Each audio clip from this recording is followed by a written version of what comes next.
করতে হবে। অনেক সময় কি হয়, তোমরা দেখবে যে মানুষ যোগা কেন করে, ব্যায়াম কেন করে, কিসের জন্য? যে তাকে, সে কি যোগা পারফর্ম করবে বলে, সে ব্যায়াম পারফর্ম করবে বলে? ব্যাপারটা তা নয়। যখন এটা করা হয় তখন বডির প্রত্যেকটা জায়গা, প্রত্যেকটা মাসেল স্ট্রেচ হয়। এবং আমরা যেহেতু এটা মেশিন, আমরা মেশিন, এটা আমাদের একটা, তাই না?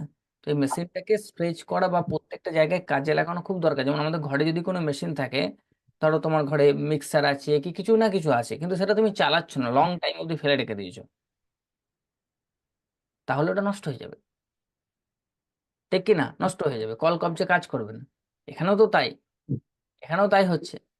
আমাদের ম্যাক্সিমাম মানুষের তো ওই জন্যই কল কবজার কাজ করে না, কারণ বডিতে এত মেকানিজম আছে, আমাদের এত বল আছে মাঝে মাঝে, তো ওই জিনিসগুলো আমাদের কাজে লাগে না, কাজই করা হয় না। যেমন হাতটা যখন আমি এরকম স্ট্রেচ করছি, তখন বুঝতে পারছি যে আমার এখানে একটা স্ট্রেচ পড়ছে, তখন বোঝা যাচ্ছে। তার মানে কি, এটা হয়নি কোনোদিন, এটা এরকমই পড়ে আছে একভাবে, তাই না? ঠিক একই রকম ভাবে তুমি যখন বলছো, তোমার জিভের একটা এক্সারসাইজ হচ্ছে, এটা ঠাঙের এক্সারসাইজ।